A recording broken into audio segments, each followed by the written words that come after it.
শানে বেটা ইমাম আমার নবীর মিম্বরে দাঁড়িয়ে তুমি পিয়ন বললা কেমনে? তোমার মতো বেয়াদব মিম্বর রাসূলে দাঁড়ানোর কথা না। তুমি মিম্বর রাসূলে দাঁড়ালি কেমনে আমার নবীর? আর সুন্দর সুন্দর এই হাবা কাবা জুব্বা পরে আপনারা যারা সভ্য সেজেছেন, কবে মানুষ হব, এগুলো আমাদের থেকে আমাদের কেসাস করা দরকার। কেসাস যেই হত্যা করেছে বা কুপিয়েছে তার কেসাস হওয়ার আগে শামের সালতে যারা বেয়াদবি করেছে গুস্তাখ তাদের কেসাস হওয়া দরকার। কোন এক মসজিদের এক ইমাম উনি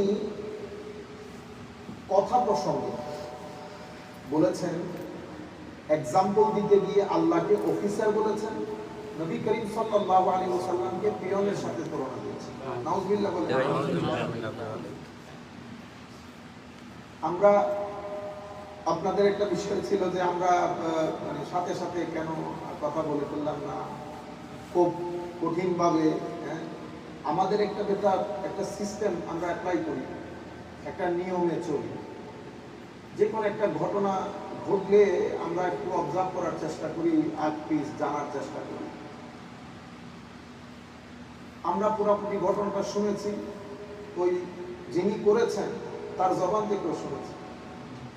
এর মধ্যে আমাদের কিছু ভাইয়ের প্রতিবাদও আমরা ফেসবুকের মধ্যে দেখেছি বড় বড় জায়গা থেকে, এবং আমাদের আরো একজন তো নিউজ পেপারের মধ্যে সাক্ষাৎকারও দিয়েছেন এই বিষয়ে।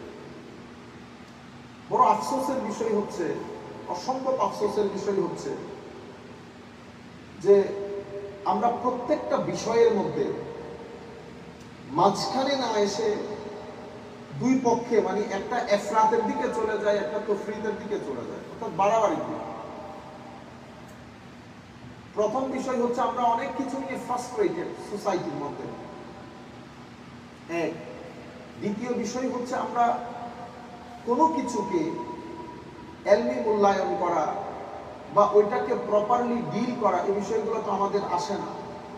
আমরা বিভিন্ন কারণে সোসাইটির মধ্যে এক একজন এক এক মেন্টালিটি নিয়ে বসবাস করি। অন দ্য টপ মরিচ মশলা এগুলো বেশি খায়, সবকিছু নিয়ে আমরা এক্সট্রিম পর্যায়ে চলে যাই। সবকিছু নিয়ে আমাদের সোসাইটির মধ্যে দুইটা মেন্টালিটি আছে। প্রথমে আমরা এটা বুঝি, এবং যারা ফেসবুকের মধ্যে 2-3 লাইনের বা 1 লাইনের আপনারা পোস্ট করেছেন যে কবে আমরা মানুষ হব। কারণ ঘটনা ঘটেছে, ইমাম সাহেব পিয়ন বলেছেন, এবং দীর্ঘদিন ধরে ইমাম সাহেব আমার নবীর মিম্বরে বসে যে কোনো একটা পক্ষকে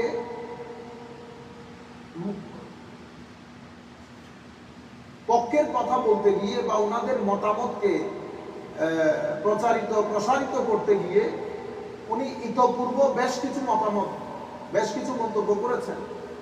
ফাইনালি এই মন্তব্যটা ছিল, এটার উপর ভিত্তি করে মসজিদের মুসল্লিদের মধ্যে একজন, খুব সাদামাটা একজন, এখানে কোপানোর ঘটনা ঘটেছে। এখন এটার মধ্যে পক্ষে বিপক্ষ হয়ে গেছে।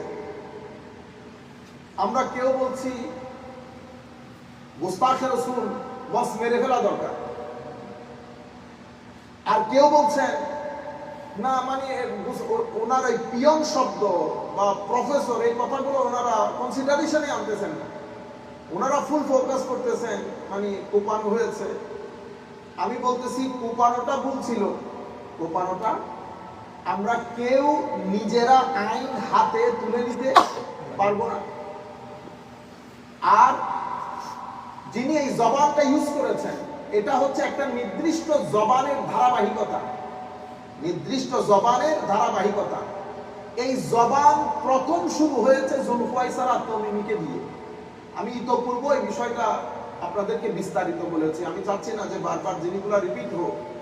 আফসোসের বিষয়, এই জবানটা, এই যে একটা জবান, এই যে কোনো শব্দ চয়ন নবীর শানে, এটা শুরু হয়েছে জুলফাইসার আত-তামিমি, যে ব্যক্তি আমার নবী সাল্লাল্লাহু আলাইহি ওয়াসাল্লামকে ইয়া মুহাম্মদ বলে সম্বোধন করে বলেছিলেন, আপনার এই বন্টন প্রক্রিয়া সুন্দর যথাযথ হয় নাই।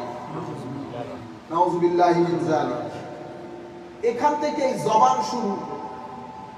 এই জবানটা পরবর্তীতে উসমানে গনি রাদিয়াল্লাহু তাআলা আনহুর জমানায় এই জবানটা পলিটিক্যালি নিজেদেরকে ঐক্যবদ্ধ করতে শুরু করে, এবং এই জবানের যারা হামি, যারা এই জবানের মালিক, এই জবান যারা ইউজ করে তারা সবাই মিলে উসমানে গনি রাদিয়াল্লাহু তাআলা আনহুর সময়কালে পলিটিক্যাল একটা ঐক্যফ্রন্ট গড়ে তোলে এবং এটার উপর ভিত্তি করে এই জবানের যারা হামি, যারা রক্ষা করে, এই জবানের লোকের উপর ভিত্তি করে ফারুক আজম রাদিয়াল্লাহু তাআলা আনহুর শাহাদাত হয়েছে, হযরত উসমানে গনির শাহাদাত হয়েছে।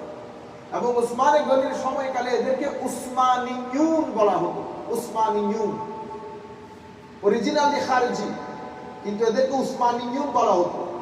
হযরত আলী কাররামাল্লাহু ওয়াজহাহুল কারীমের সময়ে এরা পলিটিক্যালি শুধু অর্গানাইজড হয় না, এরা হারুরা নামক একটা জায়গায় নিজেদের আলাদা ওটাকে দখল করে ওখান থেকে ফারুক আজম রাদিয়াল্লাহু তাআলা আনহু, হযরত আলী কাররামাল্লাহু ওয়াজহাহুল কারীমের যে স্টেট খিলাফা, এটার উপর আক্রমণ করতে শুরু করে। এবং কি পরিমাণ অরাজকতা তারা করেছে এটা ইতিহাস জানে, আপনারা বুখারী শরীফ, মুসলিম শরীফ পড়লেই পাবেন, কিতাবুল খাওয়ারিজ অধ্যায়। এই জবানটার কথা বলতেছে আমি। এই জবানটার মাধ্যমে 61 হিজরিতে ইমামে হুসাইন রাদিয়াল্লাহু তাআলা আনহুর বিরুদ্ধে যারা দাঁড়িয়েছে, ইয়াজিদ সহ, মালউন সহ, এটা ওই জবানের হামি। এই জবানটা এরপরে 300 হিজরিতে ইমাম ইবনে জাওজি রাহমাতুল্লাহ আলাইহির সময়কালে এই জবানটা নিজেদেরকে এই আসল মুসলমান দাবি করে তারা আল্লাহ রাব্বুল আলামিনের শানে, রাসূল পাকের শানে এই ধরনের লফজ ইস্তেমাল করা শুরু করেছে। আল্লাহর হাত আছে, পা আছে, নাউযুবিল্লাহ। এই জবানটা শেখ ইবনে তাইমিয়ার হাত ধরে পরবর্তীতে সৌদি আরব হয়ে ওয়াহাবি মুভমেন্ট গায়ে নিয়ে এই মুভমেন্টটা, এই জবানটা এখন আমাদের দেশে বিস্তৃত। সময়ে সময়ে এই জবান আপনি দেখবেন, এই যে আমার নবীকে লা হাওলা ওয়ালা কুফর না বাসত, আমি এগুলো বলতে চাচ্ছি না। এই যে লফজের চাকর, আমার নবী এবিসিডি জানেন না, হযরত খাদিজাতুল কুবরা ইনট্যাক্ট না, এই ভদ্রলোক যারা এখন ভদ্র সেজেছেন, আমি কবে মানুষ হব, একটা প্রাণী, আপনারা বুঝতে পেরেছেন? কিন্তু আমরা কোন দিক দিয়ে সীমা লঙ্ঘন করব না। আল্লাহ পাকের মেহেরবানি, আপনারা চিনেন আমাদেরকে, আমরা কখনো কোনো জায়গায় এদিকেও সীমা লঙ্ঘন করি না, এদিকেও সীমা লঙ্ঘন করি না। আমি নফসের মাসালাটা আপনাদেরকে বুঝাই। একটা হচ্ছে হুরমতে দ্বীন, আর একটা হচ্ছে হুরমতে রাসূল সাল্লাল্লাহু আলাইহি ওয়াসাল্লাম। তাইলে হুরমতে দ্বীন রক্ষা করা আমার উপর ফরজ, অনুরূপভাবে আমার নবীর হুরমত রক্ষা করা আমার উপর ফরজ। কিন্তু দুইটা এক জিনিস। বা হুরমতে দ্বীন যেমন নামাজ, দোয়া, তাসবিহ, তাহলিল, দ্বীন, ইসলাম, ইহসান, শরীয়ত, তরিকত, সব মিলে দ্বীন। দ্বীন যত জিনিসের উপর, দ্বীন যত জিনিসকে ইনক্লুড করে, সবকিছু মিলিয়ে দ্বীন। দ্বীনের হুরমত আমি রক্ষা করতে হবে। আমি কি দ্বীনের হুরমত রক্ষা করছি? আমার মা বোনরা যখন গায়ে হলুদের অনুষ্ঠানে অরাজকপূর্ণ অশ্লীল কাপড় চোপড় পরে, মুসলমানি নাম ধারণ করে, আগুন, হাবি জাবি এগুলা দিয়ে আপনি মুসলমান পরিচয় দিয়ে আব্দ নেকার আয়োজন করে যখন কাজগুলা করবেন, আপনি হুরমতের দ্বীন নষ্ট করেছেন, দ্বীনের হুরমতকে ভুলণ্ঠিত করেছেন, হারাম হয়েছে আপনার উপর, লানত করে এগুলোর কারণে। আচ্ছা, আমি ওয়াজের ময়দানে বসে, ওরে বাপ্পার, ওরে সিটার, আপনি কি করেছেন? দ্বীনের হুরমত নষ্ট করেছেন। কেউ সিগারেট খাওয়া দেখাচ্ছেন, কেউ নায়িকাদের কিচ্ছা কাহিনী বর্ণনা করছেন, কেউ অতি মডার্ন ইংরেজি বাদে কথা বলেন না, উনি ভাবখানা এমন যেন অক্সফোর্ড থেকে নেমে এসেছে, উনি আবার রবীন্দ্রসঙ্গীত পরিবেশন করেন, কেউ আধুনিক সঙ্গীত পরিবেশন করেন।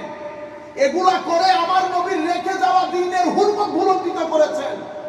আল্লাহ, আল্লাহ রাসূল, আল্লাহর ইজ্জতের কসম করে বলতেছি, প্রত্যেক ব্যক্তিকে জবাবদিহি করতে হবে। আমি করলে আমাকেও জবাবদিহি করতে হবে। এবং যারা এই সমস্ত ভিডিওগুলো আপনাদের ফেসবুকে শেয়ার করেছেন, শুধুমাত্র রাজনীতির খাতিরে, শুধু রাজনীতির খাতিরে, কেউ কথা বলেন নাই, কারণ প্রত্যেকে পার্লামেন্টে যেতে চাচ্ছেন, সেই কারণে সাপে নেউলে একসাথে হয়ে গেছে। যারা পুরো জিন্দেগি কিতাব লিখেছে এই সমস্ত আইডিওলজির বিরুদ্ধে, যাদের বাপ দাদা, যাদের পরদাদা, যাদের আসাতেজায়ে কেরাম শত শত কিতাব লিখেছেন এই সমস্ত আইডিওলজির বিরুদ্ধে, তারা এখন একসাথে বসে মিটিং করতেছে। ঘটনা কি? শুধুমাত্র ওই পার্লামেন্টে বসার জন্য। সব কিছু জায়েজ হয়ে গেছে। আফসোস, আমি সাদাকে সাদা, কালোকে কালো বলতে পারবো না। আমি সোমবারকে সোমবার বলতে পারছি না। মজলিসের নামে, মাহফিলের নামে, তাফসীরে কোরআনের নামে আমি যা কিছু করার করেছি। তাফসীর আপন জায়গায় রয়ে গেছে, মিল্লাত উম্মাহ আপন জায়গায় রয়ে গেছে। আমার নির্দিষ্ট একটা টার্গেট বাস্তবায়নের জন্য শুধুমাত্র কোরআনকে ঢাল হিসেবে ব্যবহার করে আপনারা কেউ 10-12 জন মিলে প্রশ্ন তৈরি করেন, সেই প্রশ্নগুলো উত্তর সহ লিখে সাইডকে দান করেন, সাইড ঘুমটা টুমটা দিয়ে এসে ভিডিও করেন, এরপর এগুলো প্রচার করেন। উদ্দেশ্য কি? যে কোনো মূল্যে বাংলাদেশের রন্ধ্রে রন্ধ্রে আমার আইডিওলজি যেন ঢুকে যায়। পিয়ন বলার পরে আপনি কোন এপিসোড তো করলেন না, আমার নবীর শানে লফজে পিয়ন যায় কিনা, পিয়ন শব্দটা আমার নবীর শানে যায় কিনা। আসমান কেন ভেঙে পড়ে না তোদের উপর? খারেজিয়া, ওয়াহাবিয়া, গুস্তাখিয়া রাসূলের এক বাজার গরম করেছে এবং আমাদের তরুণ প্রজন্ম এটা শুনে শুনে সয়ে হয়ে গেছে। এখন আর এগুলা গায়ে লাগে না। ডিভোর্স শব্দ আমরা কেউ উচ্চারণ করতাম না।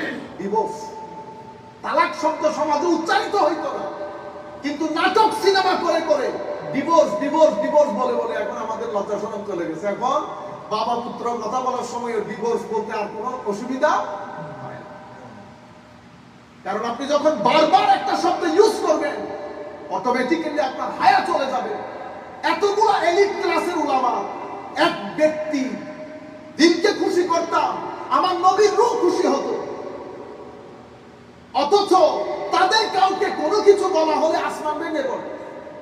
কিন্তু কেউ বলতেছে এবিসিডি জানে না, কেউ যার যা মন চায় চা কর, কেন বলে না? আল্লাহ হাদিসে পাকে আছে, বুখারী শরীফের হাদিস বলতেছে ইন্না লিল্লাহি ওয়া ইন্না ইলাইহি।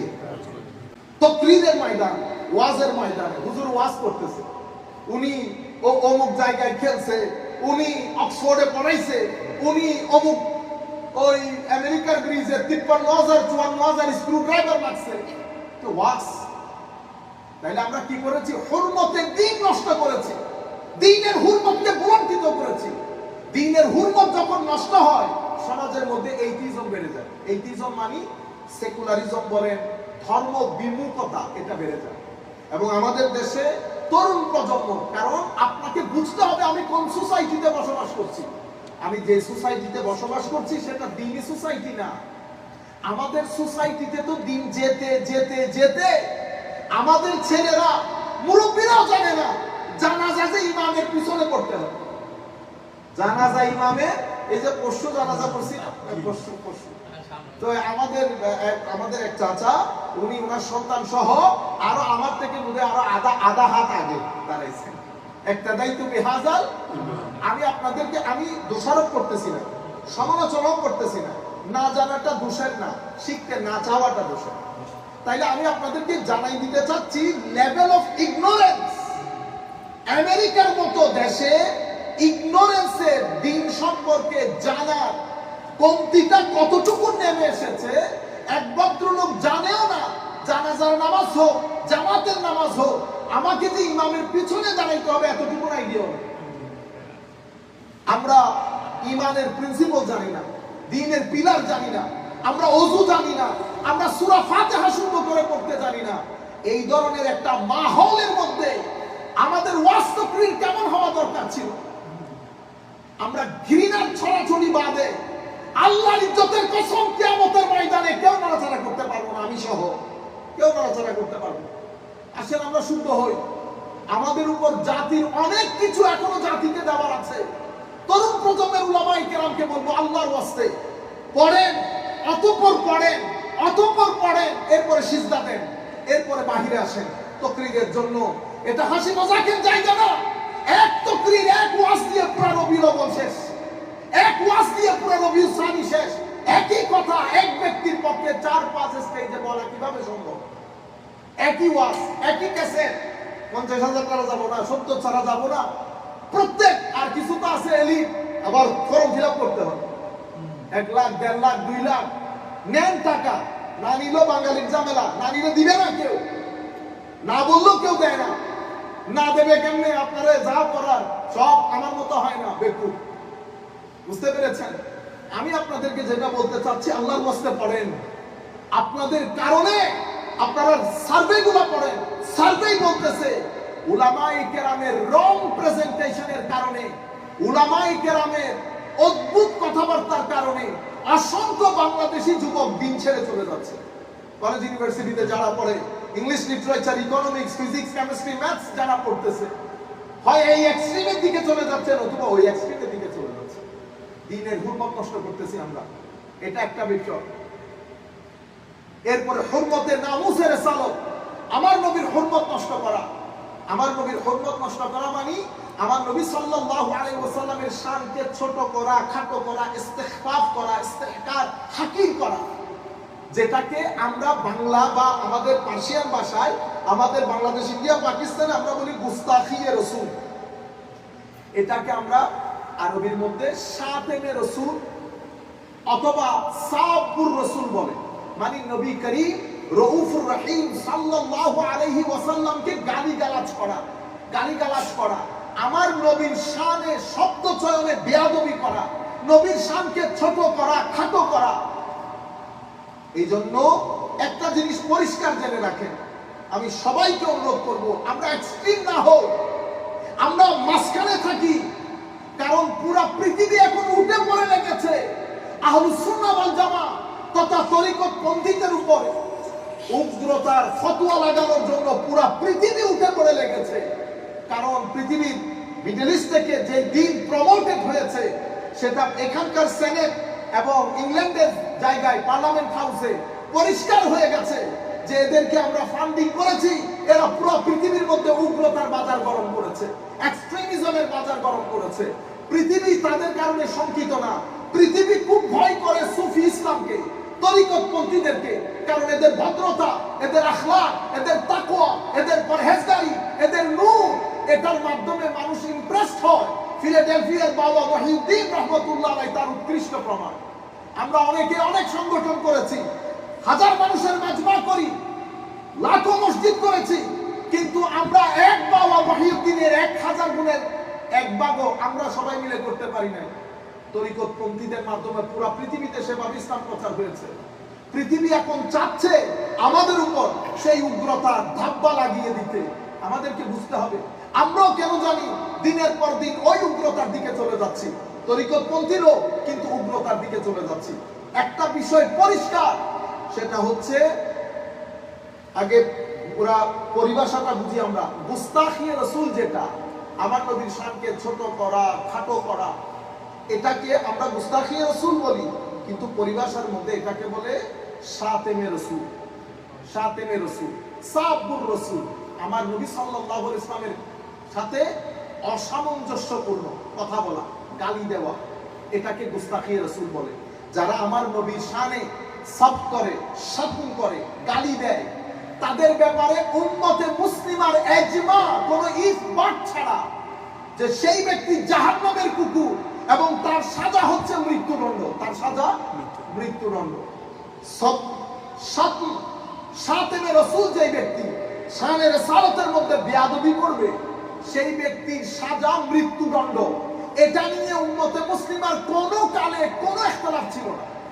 মাসলা কিন্তু এটা নিয়ে না, এটা আমরা সবাই একমত। মাসলা হচ্ছে সব ধরনের কথা সাব্বুর রাসূলের মধ্যে পড়ে কিনা। শাতেমা মানে এই ঘটনাটার মাধ্যমে এটা শাতমুর রাসূল, আমার নবীর শানে গালি দেওয়ার যে মাসআলা, সেটার ভিতরে এটা আসে কিনা, ইখতিলাফ হচ্ছে ওটা নিয়ে। সুতরাং এখন এটা নিয়ে ডিসিশন কে দিবে? ওই আমি আপনাদেরকে শুরুতে 7 তক্তা বলে দিয়েছি। যদি ফতোয়া নিয়ে আমার কাছে আসেন, তাহলে তো দুনিয়াও যাবে, আখিরাতও যাবে। কারণ আমি তো হুদুদগুলো জানি না, আমি তো এমনিতে গরম গরম গরম কথা বলবো, 2-4টা বই পড়ছি, অতটুকু। প্রথমে কোন কোন শব্দ ব্যবহার করলে আল্লাহ রাসূলের শানে গালি গলুজ হবে এবং এটার জের ধরে ওই ব্যক্তি শাতেমে রাসূল হিসেবে কনসিডারড হবেন, গুস্তাখ হিসেবে কনসিডার্ড হবেন এবং তাকে মৃত্যুদণ্ড দেওয়া হবে। এই শব্দগুলা নিয়ে, শব্দগুলা দুই তিন ধরনের, কিছু শব্দ নিয়ে কোনো একতলাপ নাই। এই সব এটা এভাবে বললে মৃত্যুদণ্ড। মৃত্যুদণ্ড কে দিবেন? আমি তো আর বুঝতি না, কিন্তু আমি এতটুকু আপনাদেরকে বলতে পারি, এখানে সাধারণ মানুষ এই আইন হাতে তুলতে পারবে না। এটা পরিপূর্ণরূপে রাষ্ট্রের কাছে চলে যাবে। যে কোনো ভাবে আমরা রাষ্ট্রকে ইনভলভ করতে হবে, সেটা প্রটেস্টের মাধ্যমে হোক, সেটা যে কোনো ভাবে হোক, মুভমেন্ট চালানোর মাধ্যমেই হোক। আর রাষ্ট্রকেও কিছুদিনের মাথায় আনতে হবে। এত বাজা গরুর মতো হইলে হবে না। রাষ্ট্র শুধু আমেরিকা ইংল্যান্ড চিন্তা করলে হবে না। আমাদের আসল কাবা হেরেমে পাকের মধ্যে, দিলের কাবা মদিনা শরীফের মধ্যে যদি মুসলমান হয়ে থাকেন, এই বিষয়গুলো আপনাদেরকে চিন্তা করা দরকার। রাষ্ট্রের মধ্যে আইন করে এই জিনিসগুলো বন্ধ করেন যদি সোসাইটির মধ্যে বরকত চান। আর আফসোসের বিষয় হচ্ছে সাধারণ মানুষ ব্যবহার করবে দূরের কথা, এই সমস্ত মৌলবীদের কারণে সমাজের মধ্যে টিকা যাচ্ছে না। এক এক সময় এক এক লফজ শানের সালাতের মধ্যে ইউজ করে, সাহাবাই کرامের শানে, আলে রাসূলের শানে ব্যবহার করে সোসাইটির মধ্যে গরম বাজার তৈরি করে। বাইরে আল্লাহ পাক জানে কে প্রত্যেকে কিভাবে এই বিষয়গুলো হ্যান্ডেল করে। সুতরাং আমরা জিনিসগুলা বুঝি। কিছু শব্দ, প্রথমে তো আমাদের এখানে চারটা বিষয়। একটা হচ্ছে কুফর, একটা হচ্ছে দলাল, পথভ্রষ্টতা, তাকফীর, তাদলিল, তাকবীর, তাফসীর। মানে এই শব্দের ব্যবহারে কুফর হয়। সকল শব্দের ব্যবহারে কুফর হয়, কিছু শব্দের ব্যবহারে কুফর হয়, কিছু শব্দের ব্যবহারে পথভ্রষ্টতা হয়, তাদলিল, গুমরাহ। কিছু শব্দের ব্যবহারে বেদাত হয়, কিছু জিনিসের মাধ্যমে বেদাত হয়, আর কিছু জিনিসের মাধ্যমে ফিস্ক হয়। এখন আমাকে তো বুঝতে হবে ফিস্কের বাউন্ডারি, বেদাতের বাউন্ডারি, দলালতের বাউন্ডারি, কুফরের বাউন্ডারি। এখন আপনি যদি আমার কাছে ফতোয়ার জন্য আসেন, আমি তো কোনো বাউন্ডারি জানি না, আমি সোজা কুফরের কাছে নিয়ে যাই। বিসমিল্লাহ, নো কুফরের ফতোয়া। কুফরের ফতোয়া না দিলে তো বাইরে আলো হয় না। আপনি দেখবেন, যদি আপনারা দেখেন যে হুজুর এখানে বিষয়ে কথা বলেছেন, অমুক বিষয়ে কথা বলেছেন, আমরা কেউ দেখবো না। যদি দেখেন যে হুজুর ওই বিষয়ে গরম হয়ে কুফরের ফতোয়া দিয়েছেন, সবাই দেখে দেখে কমাবে। এই কারণে ভিউ বেশি হয়, ভিউ বেশি হলে পয়সা বেশি। তো এটা আলাদা জিনিস। আমি আপনাদেরকে বলতেছি, আল্লাহর ওয়াস্তে ঠান্ডা মাথায় চিন্তা করেন, আমার গালি দেন পারলে কোনো অসুবিধা নেই। আমি আপনাদেরকে বলতেছি, সবকিছু দিয়ে তাকফীর হয় না, সবকিছু দিয়ে তাদলিল হয় না, সবকিছু দিয়ে তাবদীল হয় না, সবকিছু দিয়ে ফিস্ক হয় না। ফিস্কের বাউন্ডারি আলাদা, বেদাতের বাউন্ডারি আলাদা, দলালের বাউন্ডারি আলাদা, কুফরের বাউন্ডারি আলাদা। ওইভাবে আমার নবীর শানে কিছু শব্দ চয়ন কুফর, এটা নিয়ে কারো কোনো ইখতিলাফ নাই। কিছু শব্দের মধ্যে ইখতিলাফ নাই, কিছু শব্দের মধ্যে ইখতিলাফ আছে। অমুক ইমাম বলেছেন এটা দিয়ে তাকফীর হবে না, গুস্তাখি হবে না, শাতম হবে না। আর কিছু উলামা বলেছেন এটা দিয়ে শাতম হবে। এখন উলামায়ে কেরাম কোর্টের মধ্যে কেস যাবে, যেটা ফয়সালা হয়। আমি তো মুফতি না, আমি জাস্ট আপনাদেরকে বিষয়গুলো জানান দিচ্ছি যাতে মনের দরজা জানালা খুলে। আর এর পরবর্তীতে ধরেন, মানে কোন কোন মাসলার ক্ষেত্রে উলামায়ে কেরামের মধ্যে ইখতিলাফ হয়েছে। কোন মহিলা যদি গুস্তাখি করে তার সাজা কি হবে, যেটা হানাফি মাযহাবের মধ্যে এটা নিয়ে ইখতিলাফ হয়েছে। যদি নন মুসলিম, খ্রিস্টান, ইহুদ, হিন্দু যদি গুস্তাখি রাসূল করে, তাইলে তার সাজার ক্ষেত্রে তাকে কি মৃত্যুদণ্ড দেব, বা তাকে কি আমরা তওবার সুযোগ দিতে হবে? তওবার সুযোগ দিলে কখন দেবে, এটা নিয়ে উলামায়ে কেরাম, আমি ওই ইখতিলাফের ভিতরে ঢুকতেছি না, এটা উলামায়ে কেরাম ডিল করবে। আমি শুধু আপনাদেরকে একটু জানালা খুলে দেখাইতেছি যে এখানে একটা বড় সমুদ্র রয়ে গেছে। সুতরাং আমরা সবাই জবান না খুলি। আপনারা ফেসবুকের মধ্যে দিচ্ছেন, পৃথিবী দেখছে, তরুণ প্রজন্ম দেখছে। সুতরাং হোশ রেখে সামনের দিকে অগ্রসর হই। আমি আমাদের মতো করে চেষ্টা করেছি বিষয়গুলো সম্পর্কে মোটামুটি আপনাদেরকে একটু জানান দিতে। এখন আমি কনক্লুডিং রিমার্কসটা দিই। কনক্লুডিং রিমার্কসে বলবো, সম্মানিত ভাইরা, এই যে নবী করিম সাল্লাল্লাহু আলাইহি ওয়াসাল্লামের শানে পিয়ন যে ব্যক্তি বলেছেন তওবা করা বাদে সেই ব্যক্তির পিছনে নামাজ জায়েজ হবে না, সেই ব্যক্তির পিছনে জুমা জামাত জায়েজ হবে না। সে আমার নবীর শানে আমি তাকফীর করেছে, এটা উলামায়ে কেরাম দেখবেন, ওনারা কিতাব খুলবেন, যারা আলা হযরত আজিমুল বরকত রাহমাতুল্লাহ আলাইহি ফিকহ ফতোয়ার কিতাব আছে, উলামায়ে কেরাম দেখবেন এটার মাধ্যমে তাকফীর হয়েছে কিনা। এটার মাধ্যমে তাকফীর হলে তাকে গুস্তাখে রাসূল বলা যাবে কিনা, এটা উলামায়ে কেরাম দেখবেন। কিন্তু বেয়াদবি তো হয়েছে, পথভ্রষ্টতা হয়েছে। আপনারা যখন এই ফালতু লফজগুলো আমার নবীর শানে ব্যবহার করবেন, 3 দিন পরে তরুণ প্রজন্মের অন্তর থেকে খৌফ ও খশিয়ত খতম হয়ে যাবে। এরপরে তো তারা আমার নবীকে বড় ভাই ছোট ভাই কত কিছু বলবে। নবী দুশে গুণে মানুষ, নবী আমার মতো মানুষ, নবী নবী নবী রাখাল। এই কথাগুলো কেন এসেছে? কারণ আপনাদের মধ্য থেকে কিছু লোক, আপনাদের মুরব্বীরা এই কিছু শব্দ ব্যবহার করে এই দরজা উন্মোচন করে শানের সালাতে বিয়াদবির বাজার উন্মোচন করে দিয়েছে। সেই কারণে আপনাদের ছাত্ররা, সেই কারণে আপনাদের মতাবলম্বীরা যা মন চায় নবীর শানে কথা বলে। নবীর শানে এই সমস্ত বিয়াদবি করলে আমার গায়েও লাগতেছে না। কেন? কারণ শুনতে শুনতে অভ্যস্ত হয়ে গেছে। এমনিতে আপনি ব্লগারের বিরুদ্ধে বের হলে, ব্লগারের বিরুদ্ধে একসাথে আসেন, অ্যাকশন, ডাইরেক্ট অ্যাকশন, আর কত করবেন রাজনীতি। ব্লগার বলতেছে বেটা আমার বিরুদ্ধে যে বের হলি, ইতোপূর্বে তোমাদের মুরব্বীরা যে শানের সালাতে বিয়াদবি করেছে এটার ব্যাপারে তোমাদের অভিমত কি? আপনারা বুঝতে পেরেছেন? ব্লগারের বিরুদ্ধে একসাথে হয়ে গেল। কিন্তু ইতোপূর্বে তো এক ভদ্রলোক বলেছে যে নামাজের মধ্যে রাসূল পাকের স্মরণ আসা গাদা ঘোড়ার স্মরণের মতো। লা হাওলা ওয়ালা কুওয়াতা ইল্লা বিল্লাহ। এবং ব্লগাররা বলতেছে আমার বিরুদ্ধে যে কথা বলতেছেন, তো এটার কি জবাব দিবেন? আপনারা বুঝতে পেরেছেন? সুতরাং যেখান থেকে বসে শুনতেছেন, শানে রিসালাতে শব্দ চয়নে সর্বোচ্চ সতর্কতা অবলম্বন করবেন। কারণ আমার আল্লাহর স্পষ্ট ঘোষণা, ইয়া আইয়ুহাল্লাযীনা আমানু লা তারফাউ আসওয়াতাকুম ফাওকা সাওতিন নবী। হে মানুষ, হে মুমিন, আমার নবী ঈমানদারদেরকে আদব শিক্ষা দিচ্ছেন, তোমরা আমার নবীর আওয়াজে উঁচা যায় এই আওয়াজে আমার নবীর সামনে কথা বলবা না। ওয়ালা তাজহারু লাহু বিল কওলি কাজাহরি বা'দিকুম লিবা'দিন আন তাহবাতা আমালুকুম ওয়া আনতুম লা তাশকুরুন। এবং পরস্পরের মধ্যে যে শব্দ চয়ন করো সেটা আমার নবীর শানে করবা না। এগুলা করলে তোমাদের আমল নষ্ট হবে, বুঝতেও পারবা না। সেই কারণে আপনি এই ইমাম এই হাদিস সে আবার যখন ইন্টারভিউ দিচ্ছে, সেই ইন্টারভিউর মধ্যে তখন সে বলতেছে পিওর। কারণ আমার আল্লাহ বলতেছে ওয়া আনতুম লা তাশকুরুন, তুই এই সমস্ত শব্দ মানে তোর আমল যে নষ্ট হয়ে গেছে সেটা তুই টেরও পাবি না। সেজন্য মুস্তাকে রাসূলের তওবা হয় না, তওবা নসিব। আমার আল্লাহ কোরআনে পাকের মধ্যে বলেছেন ইয়া আইয়ুহাল্লাযীনা আমানু, এখানে কাফেরদেরকে বলে নাই, মুসলমানদেরকে ডেকে ডেকে বলতেছে লা তাকুলু রায়না, খবরদার আমার নবীর শানে রায়না বলবি না। ওয়া কুল উনজুরনা, প্রয়োজন পড়লে উনজুরনা বলবি, রায়না বলবি না। ইয়া আইয়ুহাল্লাযীনা আমানু লা তাকুলু রায়না ওয়া কুল উনজুরনা ওয়াসমাউ ওয়া লিল কাফিরিনা আযাবুন আলীম। আমার আল্লাহ বলতেছেন ইন্নাল্লাযীনা ইউযুনা আল্লাহ ওয়া রাসূলাহু লা'নাহুমুল্লাহু ফিদ দুনিয়া ওয়াল আখিরাহ, যারা আল্লাহ ওয়া রাসূলকে কষ্ট দেয় তাদের উপর আল্লাহর লানত দুনিয়া আখিরাতের মধ্যে। তাইলে আপনি ইমামুল মুরসালিন নবী, ইমামুল মুরসালিন, সাধারণ মানুষের মধ্যে তবকা আছে, তবকা করতে করতে সুপার লেভেলের হচ্ছে আম্বিয়ায়ে কেরাম। আপনি তাদের হচ্ছে টু স্পেশাল, আপনি তাদের ত্রিসীমানা তো দূরের কথা, তাদের সীমানা কোত্থেকে শুরু হয় সেটা আমরা জানি না। এতটুকু ফজিলত আল্লাহ নবীদেরকে দান করেছেন। সে আম্বিয়ায়ে কেরামের মধ্যে খাস তবকার কিছু নবী আছে, তিলকা রাসূল ফাদ্দালনা বা'দাহুম আলা বা'দ মিনহুম মান কাল্লামা আল্লাহ ওয়া রাফা'a বা'দাহুম দারাজাত। আমার আল্লাহ নিজে বলছেন তিলকা রাসূল ফাদ্দালনা বা'দাহুম আলা বা'দ, এদের মধ্যে আমি কাউকে কারো উপর ফজিলত দান করেছি, তার মধ্যে কেউ আমার সাথে কথা বলেছে।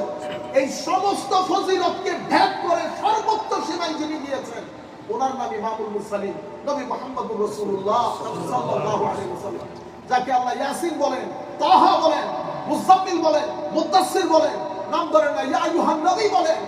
আর 1400 বছর পরে এসে ফারুক আজম থাকলে তোমাকে ওই স্টেজের মধ্যে খতম করে দিত। তুমি আমার নবীর শানে তুমি एग्जांपल খুঁজে পাইলে না। ভিতরে যখন শানের সালাতের ক্ষেত্রে হেট্রেড থাকে, বক্স থাকে, তখন এই জবান দিয়ে লফজগুলো বের হয়। আপনারা বলেন না কৌজু স্লিপ অফ টাং হয়েছে। আজকে সাইকোলজি বুঝে একজন ডাক্তারের কাছে যাবেন, জিজ্ঞেস করবেন হুজুর স্যার স্লিপ অফ টাং কখন হয়, কেন হয়? তো উনি কি বলবেন আপনাকে জানেন? উনি বলবেন ব্যাক অফ মাইন্ডের মধ্যে যেটা প্রিজার্ভ করা থাকে সেটা স্লিপ অফ টাং হয়ে জবান দিয়ে বের হয়। তুই ব্যাক অফ মাইন্ডের মধ্যে বিয়াদবি রাখলি কেন? বাবাকে বলতে পারে কেউ যদি বাবারে বাবা পিয়ন হলেও তো পিয়ন বলা বিয়াদবি।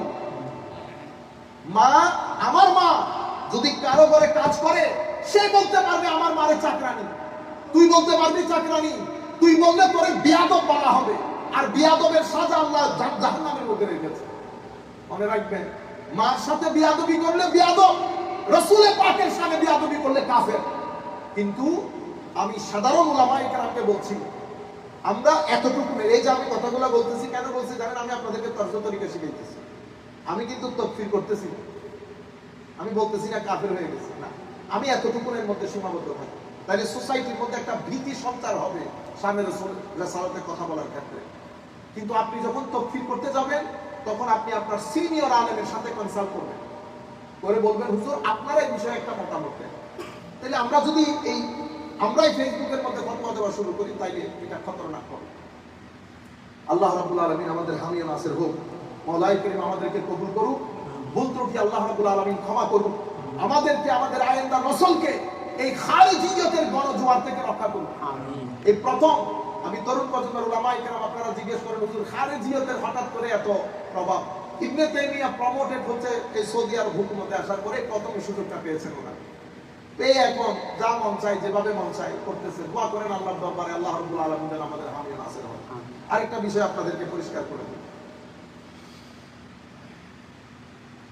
আমাদেরকে যখন ফর এক্সাম্পল আমাকে যদি এখানে কেউ এসে জিজ্ঞেস করে কোন নন মুসলিম যে আপনি কি মুসলমান, তা আমি কি বলবো? আমি আই এম এ মুসলিম, এটাই তো বলবো।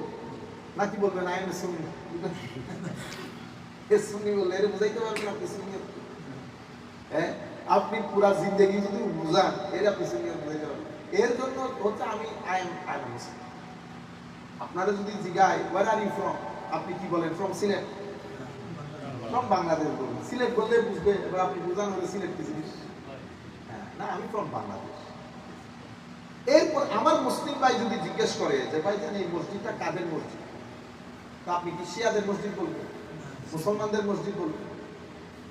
এখন আপনি যতই নিজের বাড়ি বলেন যে আমি আসলে নিউট্রাল, আপনি কি নিউট্রাল? আপনি আমাদের আবার কেউ কেউ বলবেন এটা মুসলমানদের মসজিদ, বুঝছেন না? কিন্তু ভিতরে ভিতরে উনি আমাকে আবার মুসলমান মনে করতেছেন। উনি মনে করতেছেন উনি ঠিক আমি বেদাতি, কিন্তু বাইরে দেখাবে উনি বহুত বড় মানে তৌহিদ বলতে, বুঝছেন না? ঘটনা সেরকম না। যেটা খোলা হয়েছে সেটা খোলা হয়েছে। আপনার বাড়ির নাম কি? আমার বাড়ির নাম আজিম বাড়ি, বা আপনার বাড়ির নাম চৌধুরী বাড়ি, বা ঠিক আছে আপনি যতই ডাকতে চান এটা তো ঢাকা যায়, ঠিক আছে? তাহলে আমি বলবো এটা সুন্নি মসজিদ, এটা সুন্নি মসজিদ। এই আইডেন্টিটিটা ইমামে আযম আবু হানিফা রাদিয়াল্লাহু তাআলা আনহুর সময়কাল থেকে উম্মতে মুসলিমার মেইন স্ট্রিমের নাম দেওয়া হয়েছে আহলুস সুন্নাহ ওয়াল জামাআহ। এটা আমাদের আইডেন্টিটি, এটা আমাদের আইডেন্টিটি। আমরা যেন এই আইডেন্টিটির বাইরে না যাই। এখন আপনার যদি এই আইডেন্টিটির সাথে ভিতরে কোনো কিছু থাকে তো বুঝতে হবে যে আপনার লাইন আপ খারিজিয়তের সাথে। কারণ এই আইডেন্টিটিকে সমস্ত আইমায়ে কেরাম, আমি সকলের জন্য বলতেছি, আকলমন্দরা ইশারা ভাষা সকলের পরিচিতি আহলুস সুন্নাহ ওয়াল জামাআহ। কারণ আমি যদি বলি না এটা থাকতে পারবে না, এটা থাকতে পারবে, এটা আহলুস সুন্নাহ, এটা না, এটা না, না, আপনারা বুঝতে পেরেছেন? এটা একটা বিষয়।